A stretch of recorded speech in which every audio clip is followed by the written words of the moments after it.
I'm your host, Annie Bowles, and this is News du Jour.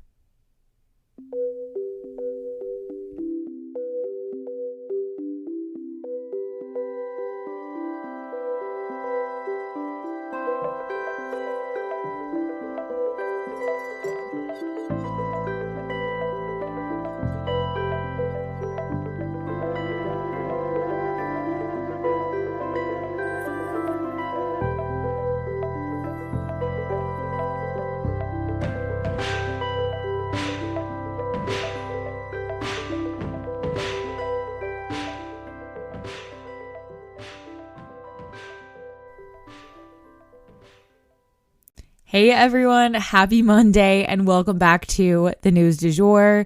Oh my gosh, for me it doesn't even feel like a Monday.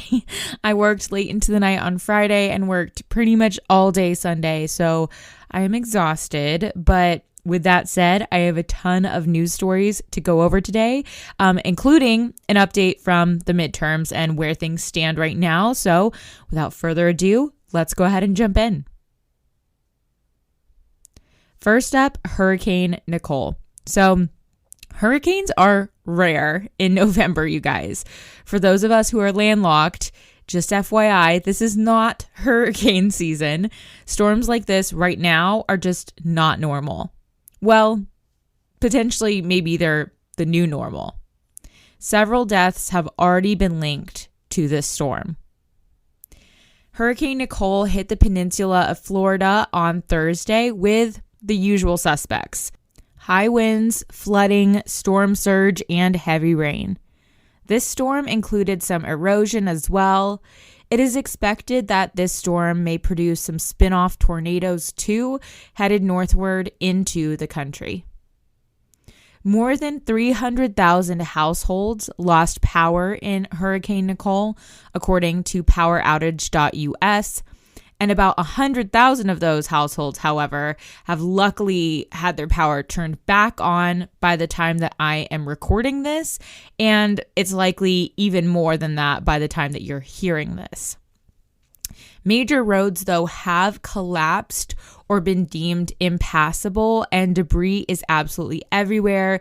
So it will likely be a minute before everyone has their power safely restored and people can start to survey the damage. As you can imagine, a lot of areas hit are still recovering from Hurricane Ian, which only hit in late September. Debris is still everywhere, homes were not yet repaired, and they're getting hammered again. Our thoughts and prayers go out to everyone who's been affected by this storm and Hurricane Ian. Always make sure to listen to your local officials on how to stay safe and when to evacuate in cases of natural disasters, as they are definitely set to become more common. And next up, we have to discuss Kherson. Okay, guys, today we get a little celebration. Kherson, let's talk about it. Last Thursday, we reported that the Russian officials had announced that they were leaving Kherson, but it seemed a little too good to be true at the time. The Ukrainians were skeptical, as they should be, because the Russians have often said one thing and done another. But now the Ukrainian flag is proudly flying over the strategically important city of Kherson, offering even more hope to the Ukrainian people and the international community as a whole.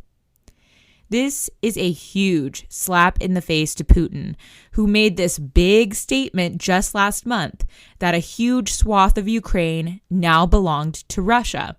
And Kherson was part of that swath, and Russia definitely does not own it now. That said, their retreat has revealed a humanitarian crisis similar to those of Mariupol or Bucha. That said, the residents left in the city are downright jubilant at the prospect of being freed from Russian rule. No longer in fear for their lives, the streets are full of cheering and honking horns as the city tries to revive itself. We are sending our love from here in the US, and if you want to donate to help out, definitely consider looking into UNICEF or the Ukrainian Red Cross. And next up for today, as promised, we will touch on election results and updates. The Democrats keep control of the Senate. So Democrats have officially maintained their upper hand in the Senate, despite having their own party in the White House with a significantly low approval rating. This is highly unusual. But it seems young people really helped turn the tide towards the Democrats as they really showed up this election cycle. Democrat Mark Kelly won in Arizona, and Democrat Catherine Cortez Masto won in Nevada, taking control of the Senate. The Georgia race, as we have discussed, is headed to a runoff that will be decided on December 6th between Raphael Warnock and Herschel Walker. But the outcome won't change the balance of power in the Senate. If Republican Herschel Walker were to win, the Democrats will still hold the lead. If Democrat Raphael Warnock wins, however, which he is projected to based off of this month's numbers, then Democrats will actually have a larger lead this term than they did last term. Something else important to note this election cycle is that election deniers lost big. In addition to younger people turning out to vote blue, abortion putting people over the edge, it also seems that voters just did not buy into the idea of mass election fraud because the vast majority of election deniers lost their races. And by election deniers, I mean anyone who campaigned on the idea that Joe Biden did not really win the presidential election. Democracy, of course, relies on safe, fair, and trusted elections. So this is definitely showing that voters were stepping out and saying, we think the elections were real and were fair, even if my candidate didn't win. Even a ton of the 300 candidates endorsed by Trump did not win their elections either. After the January 6th Capitol attacks, a coalition was formed called America First, and only one of their 17 candidates that they endorsed won their race. 1 out of 17. So it's pretty clear that Republicans are moving away from the conspiracy theories and scrambling to try to figure out where their party is headed next. Meanwhile, Democrats are rallying behind their causes, but not necessarily behind their president. It's a very interesting moment in history where we see that we just don't have clear leadership right now. There's not a clear leader on the left, and there's not a clear leader on the right. It is a leadership void, and I bet we will see someone step up to try to fill it very soon. So on that note, I will transition over to the House. Where do things stand in the House? So obviously there's a lot of races outstanding, about 11 seats. So I'm not going to go into all 11 races or anything like that, but we'll discuss where things are at for both parties. So the House is currently sitting at 214 projected wins for Republicans and 210 for Democrats. Whew, that is a close margin, you guys, but, not dissimilar to what we had last time, just it leaned left last time, and now it's leaning right. I also want to make note of something for you guys. If it seems like it's taking longer than usual to get election results, it's not because it's taking longer than usual to process the ballots. Counting has always taken days. But what it actually means is that these races are much closer than they have been in the past.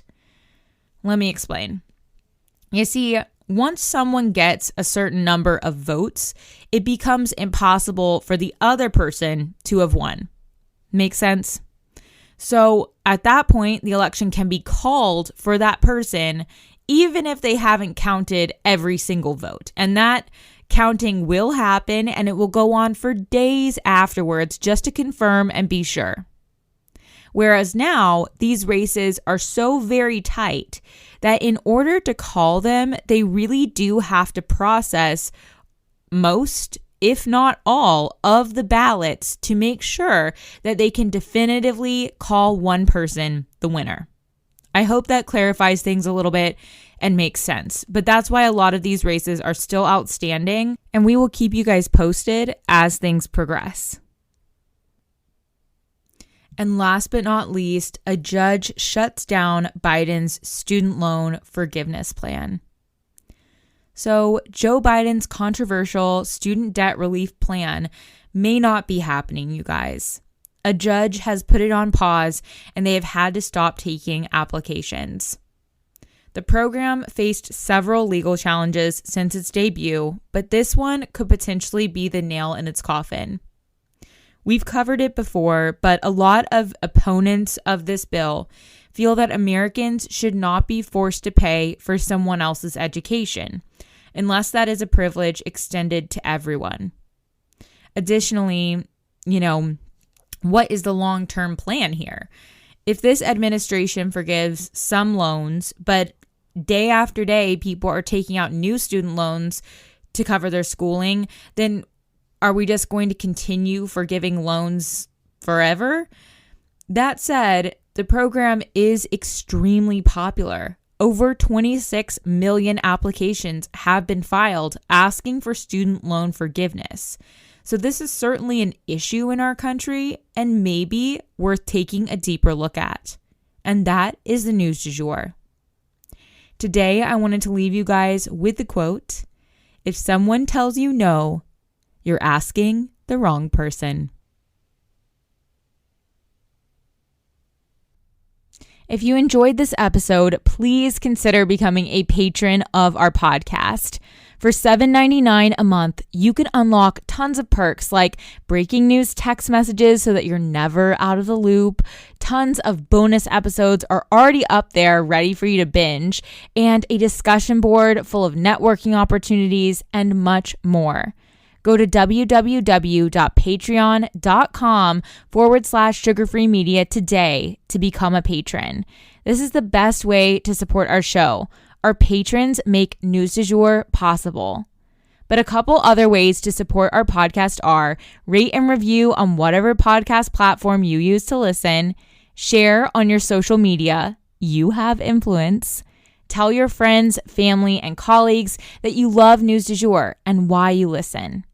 You can also follow us on social media under sugarfreemedia.co on Instagram, just sugarfreemedia, all one word, on TikTok, and sugarfree_media on Twitter. We also have a weekend newsletter called Dreamers Digest that's full of dreamy content recommendations for your weekend and a life update from yours truly. Sign up today on our website, www.sugarfreemedia.co. Our music is by Joey Lavoie and Nicholas Foster. Our cover art is by Hannah Pierce Photography. Our Sugar Free Media logo is by Catherine Jezik Designs. Any twinkling or little footsteps you might hear in the background are by my dog, Rhett. He's a rescue pup and always records with me. We appreciate you listening and look forward to telling you about the news again next time on News du Jour.